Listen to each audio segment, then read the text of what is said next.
Grave accident de circulation hier sur la nationale. Bilan une quinzaine de morts. Un minibus de transport en commun est entré en collision avec un grumier. Patrick Simongoy de notre rédaction reviendra tout à l'heure sur les circonstances du drame.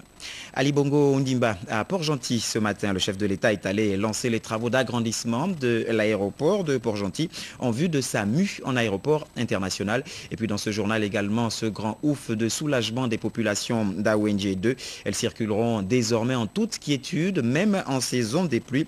Une parcelle longue d'1 kilomètre vient d'être mise à leur bon usage. L'œuvre est de l'élu du coin Alexandre Barrault-Chambrier. Cela dit, merci de nous rester fidèles, mesdames, messieurs. Bonsoir et surtout bon confort d'écoute. Les populations de Port-Gentil ont reçu aujourd'hui le chef de l'État. Ali Bongo Ondimba était dans la capitale économique du pays pour le lancement des travaux d'agrandissement de l'aéroport de Port-Gentil en vue de son érection en aéroport international. Ce projet procède d'une collaboration dynamique entre le gouvernement gabonais et la société Total Gabon qui pourvoira l'essentiel des financements nécessaires pour l'exécution des travaux. Était sur les lieux pour le compte de notre rédaction, Jean-Steve Doumbeneni et Chris Lemaïda. Liesse des grands jours sur le tarmac de l'aéroport de Port-Gentil. Le chef de l'État vient ici traduire dans les faits l'une de ses promesses du Conseil des ministres délocalisé, tenue ici même le 4 mars 2010, celle de la transformation de l'aéroport de Port-Gentil en aéroport international. Les Port-Gentillais ont tenu à témoigner par cette mobilisation toute leur adhésion à ce projet de grande envergure. Monsieur le Président de la République, par ma voix, les Port-Gentillaises et les Port-Gentillais saluent en vous l'artisan d'une politique volontariste de développement multidimensionnel et multisectoriel de notre pays, conformément au projet de société que vous avez décliné tout au long de votre campagne présidentielle. Cette politique répond aux aspirations de nos compatriotes qui, aujourd'hui, commencent à en apercevoir les premiers fruits. Cette sollicitude à l'endroit de la capitale économique, réaffirmée lors du premier Conseil des ministres délocalisé et dont nous avons été les bénéficiaires privilégiés, nous va droit au cœur. Ce projet, dont le coût est estimé à près de 30 milliards de nos francs, est une mesure d'accompagnement nécessaire pour soutenir l'important trafic aérien que devrait générer l'implantation de grands groupes multinationaux à travers la future zone économique spéciale de l'île Mandji. Sa réalisation est le fruit d'une collaboration entre le gouvernement gabonais et l'entreprise Total Gabon qui entend pleinement assumer sa responsabilité sociale. Notre métier de pétrolier en tant que Total Gabon est bien sûr pour finalité la découverte de nouveaux gisements d'hydrocarbures et c'est leur production. Mais nous n'oublions pas l'enjeu de montrer que ces projets techniques pétroliers s'accompagnent de projets de développement durable utiles à tous les Gabonais. Les ministères des Transports, des Mines, du Pétrole et celui de l'Économie sont également partie prenante du projet. Par ce geste symbolique, Ali Bongo Ondimba a lancé les travaux du futur aéroport international de Port-Gentil. Voilà, et puis notez que nous reviendrons avec force et vigueur sur cet événement, notamment sur la vision politique du chef de l'État quant à l'agrandissement de l'aéroport de Port-Gentil, capitale économique de notre pays. Cela dit, notez que son Excellence, M. Antoine de Padoum-Boumboum-Miakou, président du Conseil économique et social, quitte Libreville demain, dimanche 14 août 2011, à destination de Brazzaville, au Congo, où il représentera son Excellence Ali Bongo Ondimba, président de la République, chef de l'État, aux festivités marquant la célébration des 51 ans de l'indépendance de la République du Congo. Une quinzaine de morts, c'est le bilan du grave accident de la circulation qui s'est produit hier sur la nationale. Que s'est-il réellement passé au village Metouang, à plus de 50 km de Ndjolé? Patrick Simongoy, Arnaud Mengue de notre rédaction étaient sur les lieux. La route, la nationale 2, l'une des plus empruntées de notre pays, vient encore d'endeuiller plusieurs innocentes familles. Le triste feuilleton s'est déroulé ici, à plus de 50 km de Ndjolé, dans le Moyen-Ogoué, où une quinzaine de personnes, enfants y compris, ont péri ce week-end d'avant la célébration du 17 août édition 2011.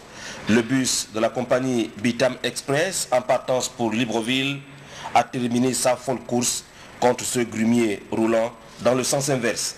Cet accident s'est déroulé sur une courbe, dont l'autre a fait un dépassement, le car a fait un dépassement sur la Isuzu, sans apercevoir le camion qui venait en face. Et il est rentré en troisième position et voilà l'accident. On vous a dit que tous les occupants sont morts? On m'a dit que tous les occupants sont morts. Doit-on parler d'inconscience professionnelle, de manque de maîtrise ou de non-respect du code de la route? Je demande à tous les chauffeurs, les usagers de la route d'être prudents et de respecter le code de la route. Parce que c'est la vie des Gabonais qui est en danger. Même que tu fais un dépassement et que tu t'aperçois que tu es sur un virage, il faut voir le devant avant de s'engager. Respecter le code de la route, surtout quand on en prend le permis, c'est toujours pour respecter le code de la route et respecter aussi la priorité. Je suis dépassé. Je suis un peu traumatisé quand je vois cet égard. Je suis dépassé. J'ai fait la route, ça fait plus de 15 ans que je fais la route, mais quand je vois ça, ça me dépasse. En cette période de célébration de la fête de l'indépendance, il y a lieu de garder la tête sur ses épaules. Sur notre passage au lieu de la catastrophe, nous avions enregistré 2 accidents. D'abord, un Pajero qui sort de la route pour retrouver le caniveau. Heureusement pour les 4 occupants, pas de dégâts corporels enregistrés. Ensuite, c'est un porte-char d'une société de la place qui est tombé dans un ravin. Quel week-end! Nous souhaitons que des mesures urgentes, comme le retrait pur et simple du permis de conduire aux conducteurs véreux s'imposent, car ce qui vient de se produire au village Metouang est inacceptable. C'est la tristesse ici au village Metouang, sur la route nationale 1. Je vous l'ai dit, à bord de cette épave du bus, c'est tout ce qui reste de ce bus qui revenait de Bitam pour Libreville. Et oui, regardez-le bien, c'est tout ce qui reste de ce bus, cette épave, en tout cas un bus complètement bousillé. À l'intérieur de ce bus, il y avait, nous a-t-on dit, une quinzaine de personnes, aucun survivant. Merci de nous avoir regardé. Massa Tibinda, nous allons vous remettre l'antenne. Les images étaient celles d'Arnaud Mingue, assisté de Guy Moïse Biama. Merci, nous vous remettons l'antenne. À très bientôt. Merci à vous Patrick Simangoy, merci pour les détails, donc les circonstances de ce drame. Patrick, vous l'avez dit, ce drame vient encore attrister des familles entières, tout le Gabon. Et le Gabon d'ailleurs au plus haut point a été attristé puisque le chef de l'État lui-même, en apprenant le drame, a donc adressé depuis hier un message de condoléances à toutes ces familles gabonaises éplorées. Ce message que je m'en vais vous lire, je viens d'apprendre avec une très vive émotion le terrible accident de la circulation survenu sur l'axe routier Médouneux-Lalara entre un bus et un grumier ayant causé la mort d'une quinzaine de personnes selon un premier bilan. Dans ces moments particulièrement douloureux et dramatiques, en mon nom personnel et en celui de Madame Sylvia Bongo Ondimba, première dame, je tiens à exprimer aux familles des victimes mes condoléances les plus sincères et à leur assurer mon soutien et toute ma sympathie. J'associe à ce message toute la communauté nationale rassemblée à l'occasion de la célébration du 51e anniversaire de l'indépendance de notre pays et qui en cette période de concorde s'unit dans la prière aux familles endeuillées. Signé Ali Bongo Ondimba, président de la République, chef de l'État. Célébrée pour la première fois en 1997 à Libreville, la fête des cultures est devenue au fil des éditions un véritable rendez-vous culturel du pays auquel se joignent régulièrement, vous le savez, des peuples amis. La 12e édition de la fête des cultures a été officiellement lancée hier, vendredi, sur le front de mer par le Premier ministre, chef du gouvernement Paul Biya-Oguemba, représentant le président de la République empêché et en présence de quelques membres du gouvernement et de plusieurs invités de marque. Le compte-rendu de Jimmy Max Mouyaka de notre rédaction. Cette 12e édition de la Fête des Cultures qui va se dérouler du 12 au 14 août est placée sous le thème « Identité créatrice et patrimoine en partage » en vue de permettre une véritable éclosion du patrimoine culturel que renferme la société gabonaise. Dans son intervention, le ministre de l'Éducation nationale et de la Culture a dit toute l'importance de magnifier la culture gabonaise. La culture est l'essence vitale de l'homme dans le processus non seulement de son propre épanouissement, mais également du progrès de la société tout entière. Le président de la République, chef de l'État, dit, je cite, « Le développement du potentiel humain de notre pays suppose également qu'un appui conséquent soit consacré aux acteurs culturels, aux artistes et aux intellectuels pour leur permettre d'exprimer pleinement leur art et leur savoir tout en assurant une protection de leurs droits en tant qu'auteurs. » Le Premier ministre, chef du gouvernement, s'exprimant au nom du chef de l'État Ali Bongo Ondimba, est revenu sur les mesures importantes prises lors du dernier Conseil des ministres à l'endroit des hommes de culture.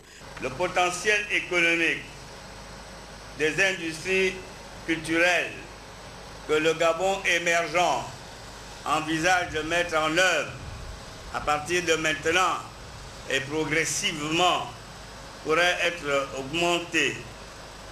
Je pense notamment à la mise en place d'une politique en matière d'édition, d'une politique d'aide à la création culturelle, à la création artistique, une politique d'aide dans l'art cinématographique et de protection du créateur.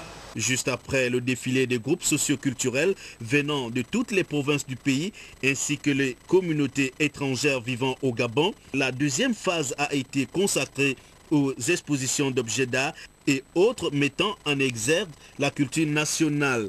Pour cette 12e édition, plusieurs manifestations sont au programme, aussi bien dans les arrondissements de Libreville que dans la commune d'Ovendo. Et puis on reste dans le cadre de la fête des cultures. En marge de Libreville, il faut dire que le ton a été également donné dans la commune d'Ovendo par l'édile donc de cette commune, Jeanne Mbagou. Le reportage est de Raïssa Lormedza. Le patrimoine culturel gabonais à l'honneur le temps d'un week-end. À l'instar de Libreville, Ovendo abrite la 12e édition de la Fête des Cultures. Une décentralisation de l'événement saluée par les autorités municipales de la commune lors du lancement des festivités.